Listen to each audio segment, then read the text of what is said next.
બંગલાની છત ઉપર એક ગરોળી ઊંધી લટકી રહી હતી. કોઈએ તેને પૂછ્યું, ક્યારની છત ઉપર લટકીને કેમ રહી છે, નીચે કેમ નથી આવતી? ગરોળીએ કહ્યું, આ છતને મેં સંભાળી રાખી છે. જો હું અહીંયાથી હટી જઈશ તો આ છત નીચે પડી જશે. ગરોળીની વાત તમને કેવી લાગી? હસવું આવે છે ને? ગરોળી એની જાતને શું સમજે છે એ જ ખબર નથી પડતી. બસ આપણે પણ આવું જ કરીએ છીએ ને, ગરોળીની જેમ. આપણે ભ્રમમાં જીવીએ છીએ કે મારા વિના ઘર ના ચાલે, મારા વિના ઓફિસ ના ચાલે, પરિવારના સભ્યો મારા વગર જીવી ના શકે.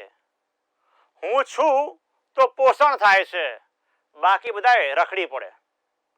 યાદ રાખો કે કોઈના ગુજરી જવાથી કોઈનો ગુજારો અટકતો નથી.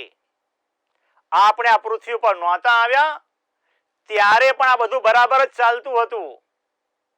આપણે નહીં હોઈએ તો પણ બધું જ ચાલશે. શ્રી સ્વામિનારાયણ ભગવાન બધાનો વ્યવહાર ચલાવે છે અને એ બધાને સુખી રાખે છે. તે જ ભગવાન બધાને સુખી પણ રાખશે. માટે હું કરું એમ ના કરવું, એ જ વાત સારમાં સાર જેવી છે.